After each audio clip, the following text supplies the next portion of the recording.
이제 내일부터 우리 40일 특세가 시작됩니다. 정말 마음을 새롭게 하고 이번에 정말 하나님께 돌아갈 수 있는 그런 기회가 되기를 바랍니다. 안식월 기간 동안에 계속 이 두 찬양이 얼마나 은혜됐는지 많이 부르고 다녔는데 사실 좀 쉽지 않거든요. 그런데 또 함께 부르다 보면 또 함께 은혜도 받고 우리 마음이 또 새로워질 줄로 믿습니다. 그래서 이번 특세 그냥 다 나오시고 또 개근하시고 그래서 또 하나님께 응답받는 귀한 역사 있기를 간절히 바랍니다. 우리 예배 후에 임직자 훈련 마지막 시간이 될 것 같습니다. 다 모여주시길 바랍니다. 자, 이스라엘 백성들이 이제 애굽에서 나왔습니다. 그리고 광야 생활을 하게 됩니다. 그런데 그들이 지금 광야 생활을 한다는 겁니다. 다시 말하면 이 애굽과 가나안 사이에 광야가 있다는 것입니다. 이것이 신앙생활의 본질입니다. 우리가 가는 길은 광야길이라는 겁니다. 이 광야길은 특징이 뭐냐면 천막생활이라는 거예요. 그 신앙생활은 뭐냐면 우리는 나그네예요. 우리는 유랑자예요. 그냥 지나가는 한 행인에 불과하다는 것입니다. 잠깐이죠. 잠깐 뒤에 우리는 주님의 얼굴을 뵙게 될 것입니다. 우리 지난 3일 기도회 때도 우리가 말씀을 함께 배웠습니다만 잠깐이에요.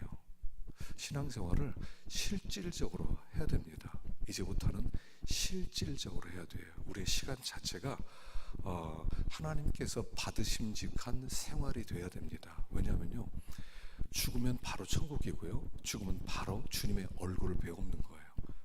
주님이 우리의 눈에 안 뵌다고 그래서 안 뵈는 게 아니라 우리가 숨이 넘어가는 그 순간 그 주님이 우리 눈앞에 나타날 거라는 사실이에요. 그래서 신앙생활을 관념적으로 하지 말라는 겁니다.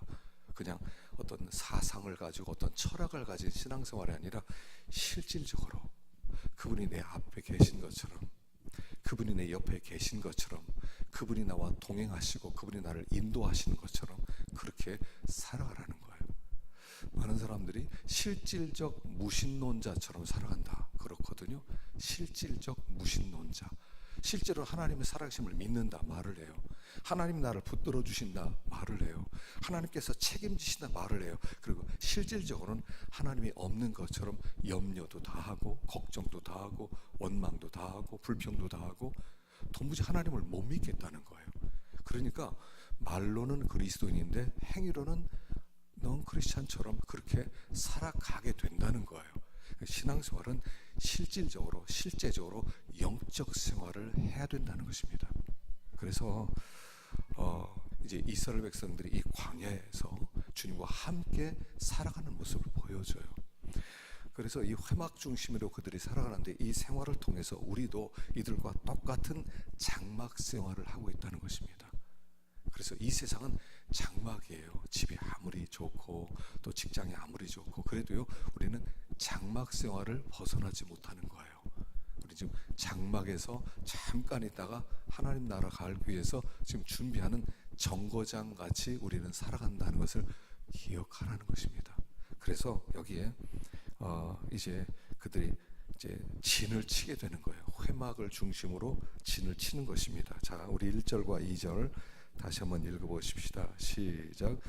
여호와께서 모세와 아론에게 말씀하여 이르시되 이스라엘 자손은 각각 자기의 진영의 군기와 자기의 조상의 가문의 기호 곁에 진을 치되 회막을 향하여 사방으로 치라. 자, 그들이 회막을 중심으로 해서 사방으로 진을 치게 됩니다. 사실 이스라엘 백성들은 오합지졸이에요. 60만 명이 애굽에서 나왔는데 거의 노예 생활을 하다 나왔기 때문에 그들은 조직이 없었고요, 그들은 어떤 시스템도 없었고요, 그들은 그냥 오합지졸이었어요.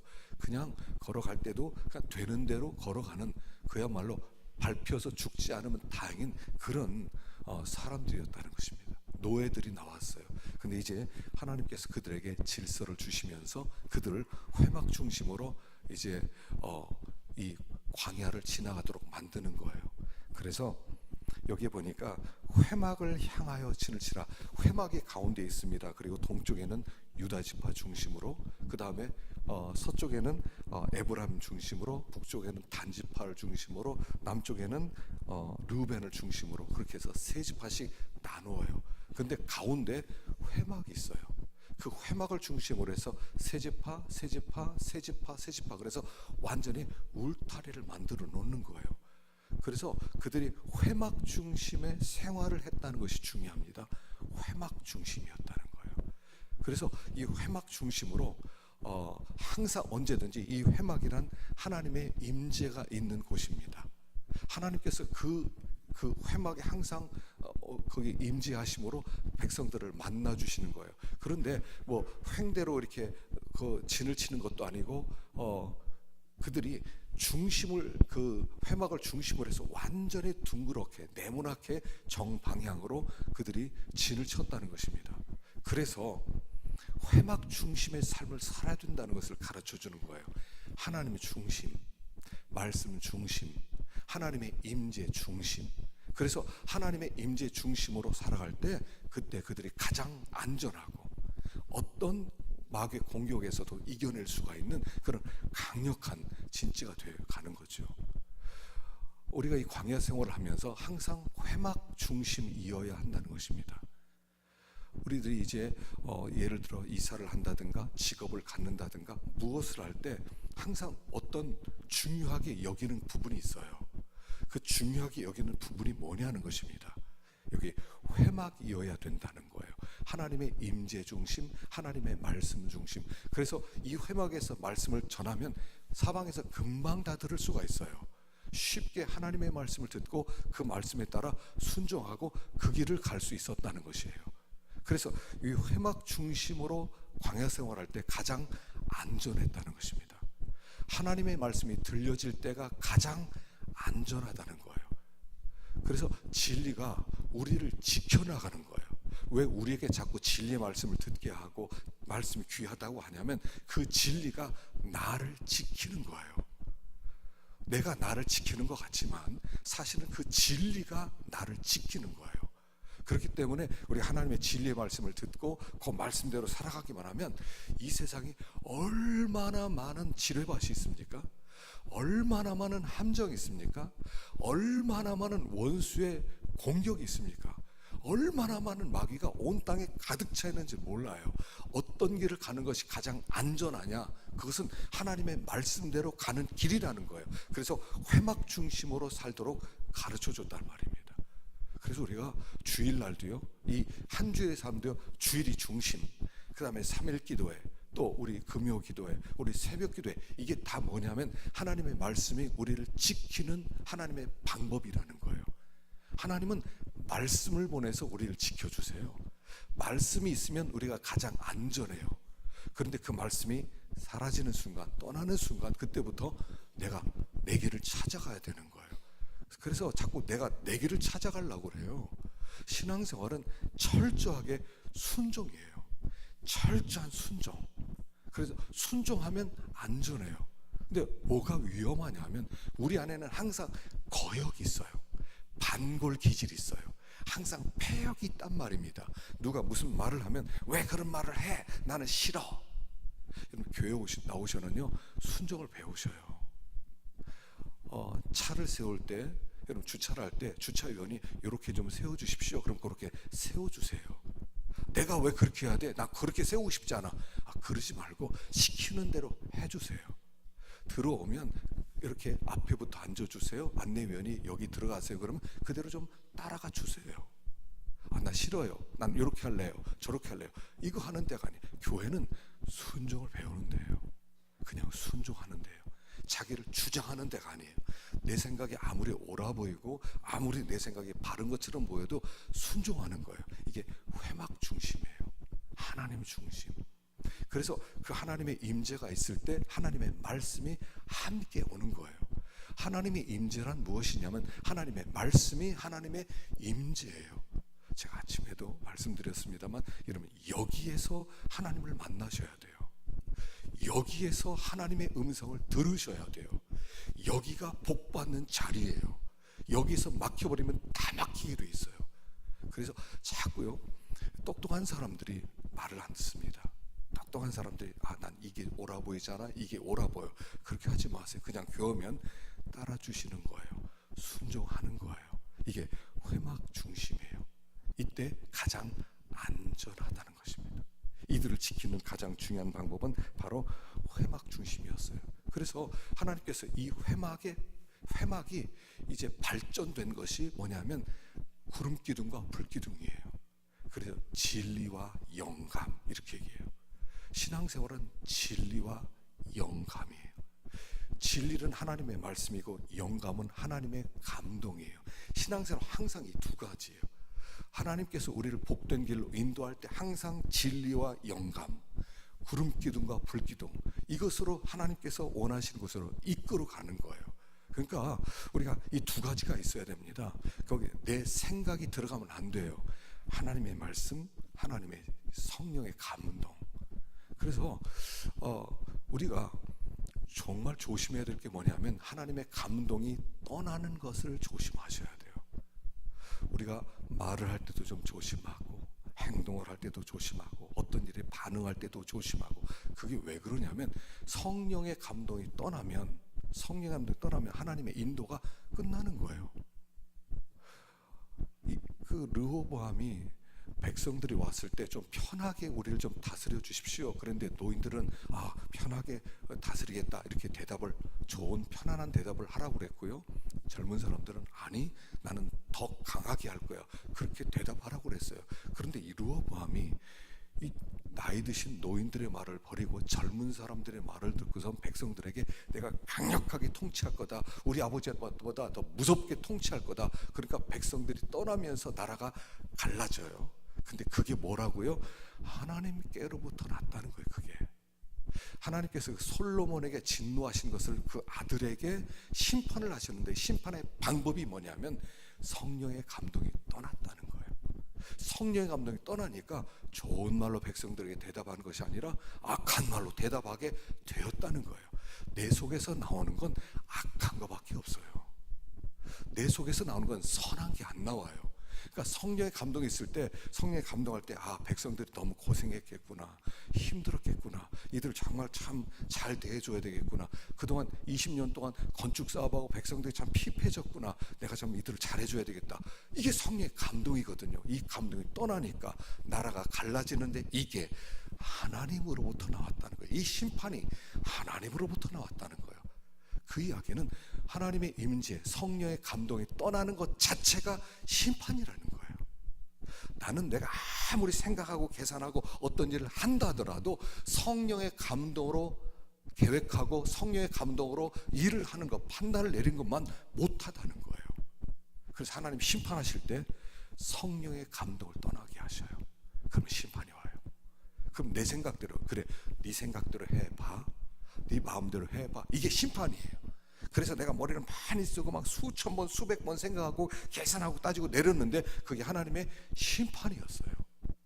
그래서 항상 우리가 무엇을 조심해야 되냐면 하나님 진리와 영감으로 우리를 이끌어 가시고 그거 중심으로 살라고 하셨기 때문에 우리 믿는 사람은 이 세상에 눈치 보는 거 아니에요. 세상이 어떻게 되고 세상이 무슨 말을 하고 뭐라고 하더라도 그거 듣는 거 아니에요. 하나님이 뭐라고 하셨는가, 나에게 어떤 감동을 주시는가. 여러분, 이 감동이 중요합니다.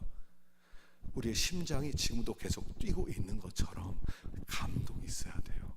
성령의 감동. 그래서 성령이 내 마음을 기쁘게 하고, 성령이 내 마음을 부드럽게 하고, 성령이 나에게 어떤 일을 하라고 하시고, 항상 이 성령의 감동을 따라가야 돼. 이보다 더 중요한 기준은 없어요. 성령의 감동을 따라가면 항상 아름다운 열매가 맺혀져요. 그래서 기도를 많이 해야 돼요. 진리와 영감의 인도를 따라간다 할 때 기도를 많이 해야 돼요. 우리가 이 40일 특세 이렇게 할 때 기도를 하시면요, 성령의 감동이 살아나요. 성령이 내 안에서 기뻐하셔요. 그리고 성령께서 나에게 감동하셔서 나와 대화를 시작하세요. 교제를 시작하세요. 그리고 막 그냥 은혜가 되게 하세요. 그냥 은혜가 되게 하세요. 그래서 이번에 우리가 여호와께 돌아가자 그런 주제로 우리가 특세를 하는데요, 그때 성령의 감동을 회복하는 것을 첫 번째 기도 제목으로 삼을 수 있길 바랍니다. 내 기도 제목 첫 번째, 성령의 감동이 좀 회복되게 해주십시오. 그리고 성령의 감동이 회복되면요, 얼굴부터 달라져요. 얼굴이 부드러워져요. 말이 유순해져요. 모든 사람을 사랑으로 대할 수 있어요. 이 모든 것들이 뭐냐면 성령의 감동이에요. 근데 이거는 기도하는 가운데 하나님이 회복시켜 주세요. 그래서 우리가 마치 물속에 들어가면 몸이 이렇게 붓는 것처럼 불러서 때도 밀려지고 부드러워지잖아요. 땀구멍도 열리고 노폐물 다 나오고, 그것처럼 하나님께 엎드리면 하나님이 회복시켜 주시는 거예요. 그래서 제일 중요한 건 두 가지, 진리와 영감, 말씀과 성령의 감동. 하나님은 이 두 가지로 우리를 이끌어 가세요. 혹시 어떤 사업을 한다든가 어떤 중요한 결정을 내릴 때 그때 성령의 감동으로 결정을 내리시란 말이에요. 내가 이 일을 하고 싶은데 이거 하나님이 기뻐하시나? 그럼 기도하세요. 기도하는 가운데 이게 하나님이 기뻐하는 뜻이면 성령의 감동이 있어요. 성령의 감동이 있어요. 이거 하나님이 기뻐하시는구나. 그 다음날 또 기도해봐요. 그럼 성령의 감동이 또 있어요. 이거 하나님 기뻐하시겠구나. 그 길 가면요 100%예요. 확실해요. 하나님 우리를 그냥 버려두시지 않으세요. 그러니까 여기 이스라엘 백성이 회막을 중심으로 하나님께서 이 진리와 영감으로 이끌어 가셨던 것, 이것이 기준이 되게 하라, 이것이 중심이 되게 하라, 이것을 말씀하는 것입니다. 자, 3절을 보십시다. 3절, 5절, 7절 제가 이렇게 놨는데 읽어봅시다. 시작. 동방해 돋는 쪽에 진칠자는 그 진영별로 유다의 진영의 군기에 속한 자라. 그 곁에 진칠자는 이사갈 지파라. 이스갈 자손의 지휘관은 수알의 아들 느다넬이요. 그리고 스불론 지파라.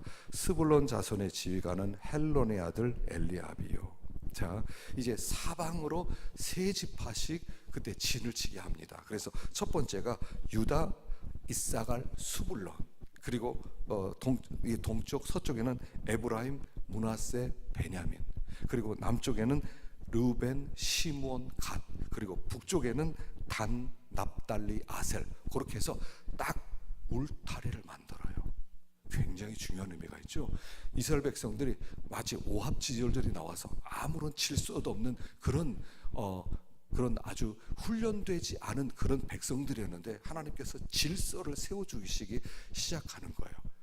그래서 이들이 이제 하나님의 군대가 되어서 하나님의 전쟁을 할 때 제일 중요한 게 뭐냐면 질서였다는 거예요.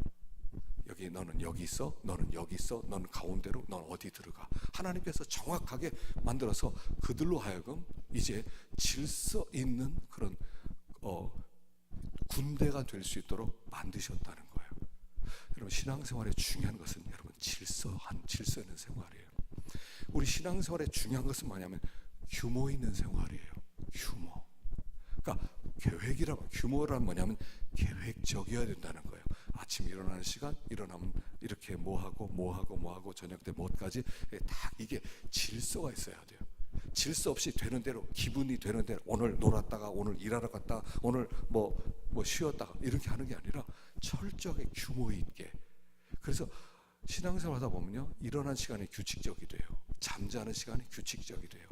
예배를 드리고 돌아와서 말씀을 보고 또 집안일을 하고, 이 모든 것들이 질서가 생기는 거예요.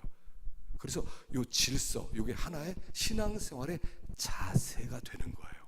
자세. 이들이 하나님께서 이제 회막을 중심으로 해서 세 지파입니다. 이게 정방형이에요. 정방형. 요 정방형의 요게 모형이 어디냐면 하늘 성전이었어요. 하늘나라, 천국이 이렇게 아주 정방형으로 아주 반듯해서 아주 규모가 있었고 아름다웠어요. 바로 요 공동체를 세워나가는 거예요. 그래서 교회 중요한 것은 뭐냐면 질서예요. 질서. 이 질서가 있을 때 평안함이 있고요, 질서가 있을 때 강하고요, 질서가 있을 때 아름다운 거예요. 지난 수요일도 말씀드렸습니다. 지금 우리 시대는 어떤 시대냐면 질서를 깨뜨리는 시대예요. 왜냐하면 질서가 어떻게 생각하면 좀 불편하거든요. 그 질서를 깨뜨리려고 그래. 신마르크스 시대예요. 신마르크시즘에서 지금은 공산당이 예전에 그 프롤레타리아 혁명으로 그걸 부르주아와 이걸 뒤집으려고, 질서를 뒤집으려고 했는데 지금은 거기에 프로이드의 꿈 이론이 들어갔어요. 꿈 이론은 뭐냐면 프로이드의 이론이 이겁니다. 사람을 억압하는 게 있다는 거예요. 살다 보면 그 억압하는 것이 무의식 가운데 꿈으로 나온다는 거예요. 그런데 사람을 억압하는 것이 사람을 불행하게 만든다는 게 프로이드 이론이에요. 이걸 공산당 이론과 합친 거예요. 그래서 우리 시대는 모든 절대적인 것을 다 무너뜨려요. 그게 우리를 불행하게 만드니까. 질서가 우리를 불행하게 만든다는 거예요. 네가 남자로 태어났고 여자로 태어났냐? 남자로 사는데 불편한 게 있지 않냐? 여자로 사는 게 불편하지 않냐? 너 원하는 대로 살아. 그래서 너 남자가 여자 될 수 있고 여자가 남자 될 수 있어. 그렇게 나오는 거야. 꼭 남자가 여자랑 결혼해야 되느냐? 남자가 남자랑 결혼할 수 있어. 너 마음대로 해. 그 질서를 깨뜨려. 그럼 너는 그때부터 행복해져. 서울에 가니까요, 서울의 그 버스 정류장에 양성에 대한 캠페인이 많이 붙어 있어요. 서로 남자 여자 뭐라고 하지 말라는 거예요. 막 그걸 캠페인으로서 가르치고 있더라고. 이미 깜짝 놀랐어요. 서울은 앞서가는 것 같아요. 여러분, 지금 우리 시대가 질서를 깨뜨리는 시대라고 하고 있어요. 그게 행복이라는 거예요. 그게 너의 권리라는 거예요. 그리고 그 사람들이 그걸 자유, 평등, 주권, 생명, 나눔, 아주 좋은 말을 다 갖다 붙였어요. 이건 신공산주의예요. 그러니까 아이들이 마음대로 자유를 누리고 싶어 해요. 근데 무질서로 만들어서 자유를 누리는데 그건 자유가 아니야. 흉한 거예요. 여러분, 우리 시대는 분별을 가져야 돼요. 하나님께서 우리를 남자로 주셨어요. 불편해도 남자로 살아가셔요. 여자로 보내셨어요. 여자로 불편하게 사세요. 결혼을 시켰어요. 그럼 결혼 안에서 어떻게든 살아내세요. 이 세상의 그 질서를 허물면 그때부터 평화가 오는 게 아니라 그때부터는 혼란이 오는 거예요. 하나님의 계획은 창세의 카오스에서부터 코스모스를 만들어가는 거예요. 혼란으로부터 조화를 이루고 하나님께서 질서 있는 세계를 만들고 하나님 나라는 완전한 질서가 있는 세상이 되는 거예요. 지금 하나님은 이 질서를 그대에게 가르치기 시작하는 거예요. 그 교회는 질서가 있어요.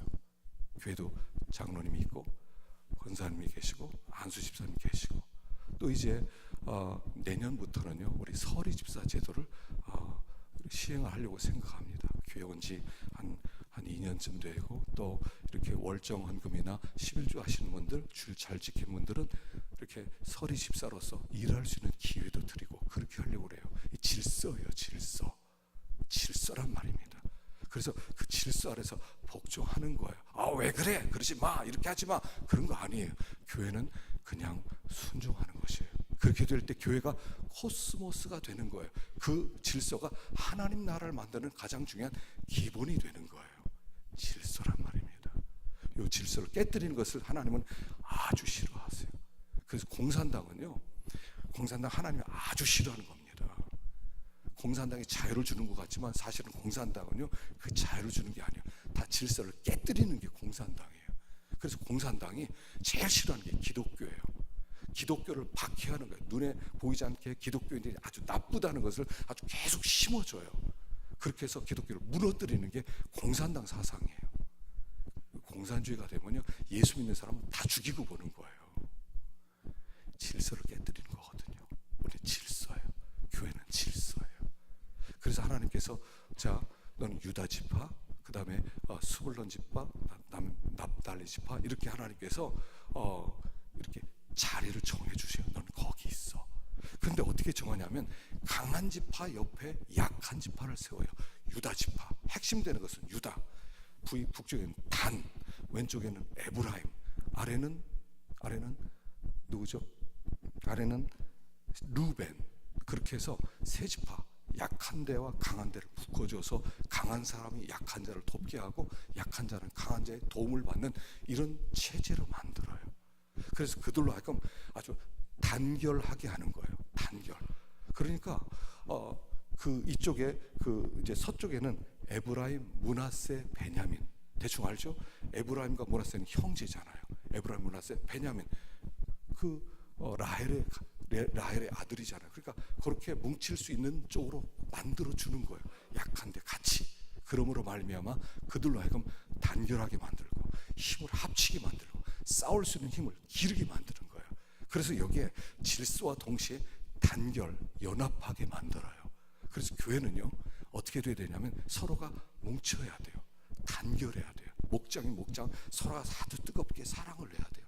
서로 뜨겁게 모여야 돼요. 하나가 돼야 돼요. 그래서 그 전체가 다 울타리를 이루는 거예요. 울타리를.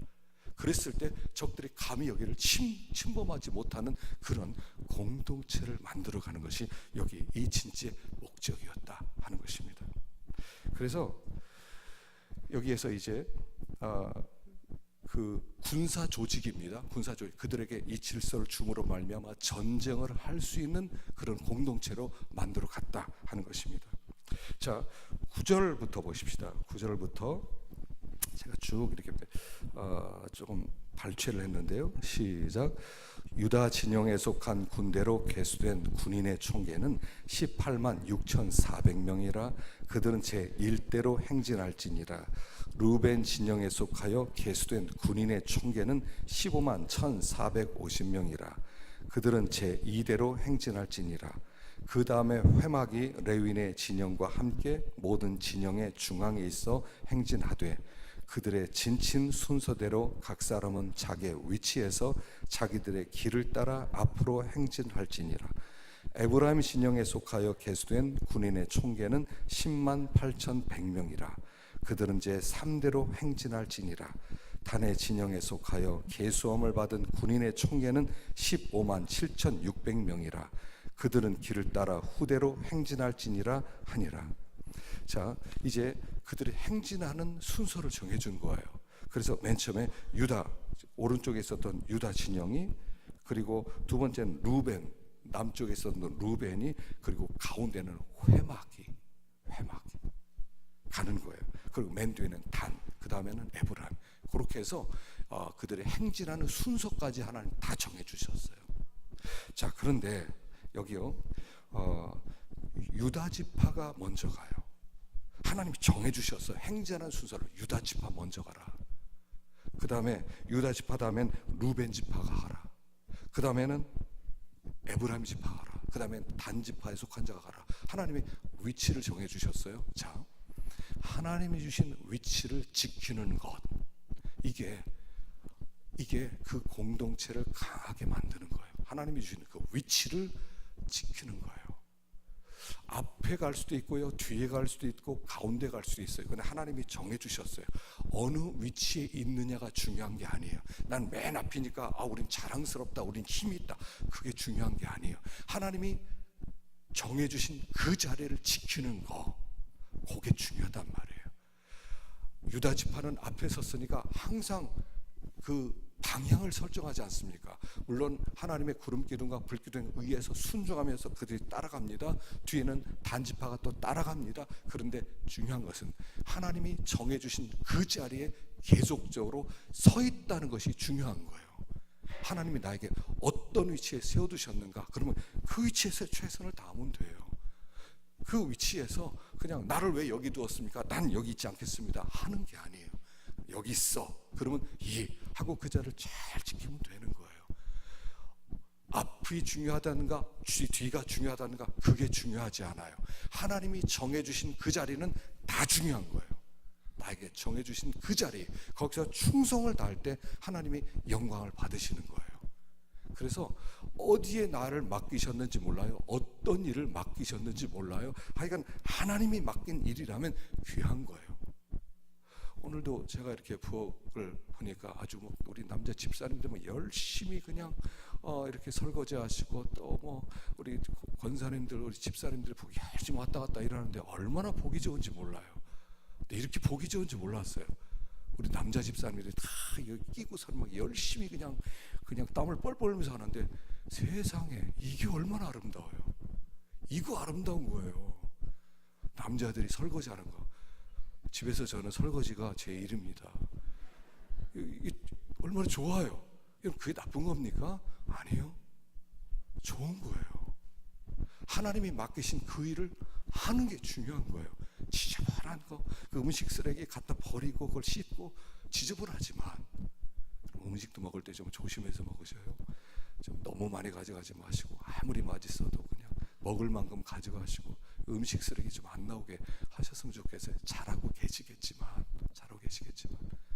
어쨌든 간에 하나님이 나에게 맡겨주신 그 자리에 서 있는 게 그게 충성이에요. 우리는 우리의 이름을 자꾸 날리는 게 아니에요. 큰 하나님의 공동체 속에 하나예요. 오케스트라 속에 하나예요. 하나. 거기서 그냥 하나님이 맡기신 그 악기를 잘 감당하는 거예요. 하나님이 퍼스트 바이올린을 맡겼으면 퍼스트 바이올린 잘하면 되는 거예요. 저기서 피콜로를 맡겼으면 피콜로를 잘하면 되는 거예요. 좌두에서 드럼을 맡겼으면 드럼을 잘하면 되는 거예요. 팀파니 맡겼으면 팀파니를 잘하면 되는 거예요. 어떤 거든지 하나님의 맡긴 은사에 맞도록 맡기신 그 일을 거기서 충성을 다하고 최선을 다하는 것이 중요하다는 거예요. 그래서 여기에 하나님의 어떤 사람 유다 지파는 앞서가게 하고 단 지파는 후면에 있게 하고 그래도 하나님이 맡기셨다는 거예요. 자, 그런데 여기 중요한 게 있어요. 이 지파마다 기가 있었다는, 깃발이 있었다는 거예요. 깃발. 그 깃발을 바라보고 그들이 움직이고, 그 깃발을 바라보고 모이고, 그 깃발을 바라보고 그들이 천막을 치고 깃발 중심이었다는 거예요. 여기서 말하는 깃발은 뭐냐면 무엇을 상징하냐면 예수 그리스도를 상징하는 거예요. 사실은요. 믿음의 주요 온전케 하신 이인 예수를 바라보자. 예수를 바라보고 항상 예수 중심, 24시간 예수만 바라보는 거예요. 신앙은 예수만 바라보는 거예요. 예수만 바라보면 그 예수께서 우리의 표대가 되셔서 모든 것을 잘 이끌어가세요. 여러분 혹시 살아가면서 내가 방향을 잃어버렸다 그런 느낌 들 때 있습니까? 내 삶의 인생의 방향을 좀 잃어버린 것 같다. 어디로 가야 되지? 그럴 때는 금방 주님을 바라보시면 돼요. 주님을 바라보시면 주님께서 찾아오시고 나를 이끌어 가셔요. 주님이 있는 곳에 내가 있으면 되는 거예요. 자, 마지막으로 중요한 게 뭐냐면 그들이 행진을 했다는 거예요. 행진. 이 광야 생활의 특징은 뭐냐면 행진에 있었어요. 광야 생활은 한 곳에 머무는 게 아니에요. 이게 불편하거든요. 그냥 한 곳에 좀 오래 있었으면 좋겠는데 옮긴다, 구름 기둥이 움직였다 그러면 짐을 막 싸들고 천막을 다시 거두고요, 그리고 노새에다가 낙타에다 싣고 또 가야 돼요. 불편해요. 하나님께서는 한 곳에 안주하도록 하지 않으셨어요. 계속 옮기셨어요. 전진하게 하셨어요. 그리고 어디를 향해 가요? 가나안 땅을 향해 가게 하는 거예요. 여기 신앙생활 아주 중요한 게 있습니다. 그거 뭐냐면 전진하는 거예요. 행진하는 거예요. 그런데 이스라엘 백성의 역사 중에 가장 그들이 생생하고 가장 그들이 부패하지 않고 가장 하나님을 잘 섬겼을 때가 광야 때예요. 그들이 가나안 땅에 들어가서는 정착하기 시작합니다. 그리고 정착하면서 부패가 시작돼요. 타락이 시작돼요. 그러나 이 광야에서는 계속 옮겨 다니다 보니까 전진하다 보니까 그들이 가장 타락하지 않았을 때가 광야였다는 거예요. 여러분 신앙생활은요 한 곳에 정착하는 게 아니라 전진하는 거예요. 우리가 전진해야 됩니다. 어떻게 생각하면 우리는 조금 유혹이 있어요. 그냥 힘들다, 안주하고 싶다, 이대로 살고 싶다. 근데 하나님이 그렇게 될 때는 부패가 일어나요. 반드시 타락이 일어나요. 그러니까 하나님께서 움직이게 만드는 거예요. 전진하게 만드는 거예요. 하나님께서 각 교회마다 우리 교회다 새로운 과업을 맡기는 거예요. 새로운 사명을 맡기는 거예요. 오전에도 광고 드렸습니다만 우리 각 가정의 불신자들 다 품고 기도하자. 이제 얼마나 들어올지 몰라요. 그러나 우리가 다 품어야 되겠어요. 가족들이 하나가 잘못되어서 예수 안 믿고 세상 따르면 얼마나 마음이 아파요. 우리가 품어야 되잖아요. 하나님이 전진하게 만드는 거예요. 또 우리가 새로운 임직식을 합니다. 또 이제 임직 받는 분들에겐 제가 이제 그 내년부터는 많은 일을 맡기려고 생각해요. 많은 일을 맡길 거예요. 그동안까지는 그냥 알아서 섬기겠는데 그렇게 보니까 일이 안 돼요. 잘 섬길 수 있는 그런 기회가 안 주어져요. 그래서 앞으로는 제가 과업을 많이 맡기려고 그래요. 일도 많이 맡기고 하나님을 섬기도록 하고 그렇게 하려고 생각해요. 이번에 그런데 죄송하지만 또 은퇴식도 할 거예요. 나이 70 넘으신 분들은 은퇴도 해야 됩니다. 죽어야 은퇴지만 그래도 행정적으로는 은퇴를 해야 돼요. 이건 하나의 전진이에요. 우리 교회가 행진하고 있는 거예요. 행진을 하고 있는데 그래서 젊은 사람 또 열심히 일하게 만들고 또 일꾼을 세우고 또 일하게 만들고 그렇게 될 때 이 교회가 계속 앞으로 향해 가고 있는 거예요. 그렇다고 그래서 은퇴한 분들은 난 끝났어 이제 아무것도 안 해, 그건 아니에요. 우린 죽어야 은퇴해요. 죽어야 은퇴해요. 은퇴했으니까 끝났다 이런 소리 아니에요. 열심히 이제까지 하셨던 일은 계속 하셔요. 계속 하셔요. 그 일을 그만두라는 건 아니에요. 그 일은 계속 하셔야만 해요. 그러나 교회적으로 볼 때 젊은 사람들이 일할 수 있는 기회를 주는 거예요. 그래서 물론 이제 우리 교회 나이 드신 분들이 사실 교회를 이끌어 오셨어요. 정말 감사를 드리고요. 제 마음 가운데 그분들이 막 허리를 붙잡고 일하고 섬기고 기도하고 하는 걸 볼 때 어떤 때는 감동적이에요. 야, 저분들이 교회를 이끌어 왔구나. 저분들이 세상 떠나면 어떻게 되지 우리 교회? 이런 마음도 많이 들었어요. 그랬는데 그렇다고 그러니까 젊은 사람들도 그러나 일할 수 있는 기회를 좀 줘야 되잖아요. 그래서 젊은 사람들이 일할 수 있는 기회를 주고, 그리고 젊은 사람들을 좀 부려먹어야 되잖아요. 젊은 사람도 훈련시켜야 되잖아요. 그러니까 뭐 다 하세요. 어른들이 하세요. 그냥 저는 뒷전에 있겠습니다. 이러면 안 되잖아요. 그래서 젊은 사람들도 나서서 또 일하게 만들고 일도 맡겨주고 그렇게 하려고 하는 거예요. 그래서 하여간 우리가 전진해야 됩니다. 가정에서도 전진해야 됩니다. 멈춰 있지 마세요. 우린 이대로 살겠어. 아, 이제까지 너무 행복했어. 이러지 마세요. 계속 전진하셔야 돼요. 아이들이 점점 자라고요. 아이들이 이제 독립하기 시작할 것입니다. 그럼 또 전진하세요. 은퇴한 다음에 어떤 일을 할 것인가를 계획하세요. 또 어떤 분들은 그래요. 나 은퇴한 다음에 목사님 선교하는데 항상 따라다니겠습니다. 그러니까 단기 설교하는데 앞장서겠습니다. 예, 좋습니다. 준비하세요. 또 어떤 분들은 그래요. 은퇴한 다음에 뭐 하시겠습니까? 그러니까 자기가 침을 배우겠대요. 침과 뜸을 배우겠대요. 그래서 봉사하고 싶대요. 또 이발을 또 배워서 내가 선교자에서 이발도 좀 하고 싶대요. 이 전진하는 겁니다. 전진하셔야 돼요. 멈추지 마세요. 멈추는 순간 그때부터 타락이 시작되는 거예요. 그래서 하나님 계속 천막 생활하라는 거예요. 나그네. 그래서 우리들로 하여금 가난을 향해 가고 있는 거예요. 우린 천성을 향해 가고 있는 거예요. 우리는 그 천성에서 비로소 주님을 만나고 거기서 안식을 누리는 거예요. 전진하셔야 돼요. 이스라엘 백성이 행진을 했다는 거예요. 그들이 여기 있는 대로 길을 따라 후대로 행진할지니라. 어떻습니까? 내 신앙생활이 지금 행진하고 있는 겁니까? 멈추는 겁니까? 여러분, 자꾸요 우리가 믿음이 더 자라야 돼요. 더 자라야 돼요. 우리 40일 특세하면서도 우리 믿음이 더 자랐으면 좋겠어요. 우리가 더 전진되어졌으면 좋겠어요. 어제보다 더, 오늘이 더, 오늘보다 내일이 더 전진하는, 주님이 점점 가까워지고 성령의 감동이 더 강력해지고 하나님 우리를 사로잡는 전진, 이때가 가장 우리가 안전할 때예요. 썩은 물은, 고인 물은 썩기 시작하는 거예요. 전진하게 해요. 그들이 전진하면서 하나님의 뜻을 이루는 사람들이 되었다는 것입니다. 이제 우리 교회도요, 배와 같아요. 함께 전진하는 거예요. 함께 전진하면서 하나님 우리에게 맡기신 그 사명 감당하면서 하나님께 쓰임 받을 때 이게 기쁨이에요. 이게 기쁨이에요. 그래서 그냥 난 이대로 좋아로 가지 말고요. 계속 전진하세요. 계속 어떤 일 계속 또 맡기면 더 감당하시고 또 감당하시고 하는 가운데 하나님께 영광 돌리는 우리가 될 수 있기를 간절히 바랍니다. 자, 우리 아까 불렀던 찬양 중에서 오직 예수뿐이네 이거 한번 불러보십시다. 은혜 아니면 살아갈 수 없네, 호흡마저도 다 주의 것이니.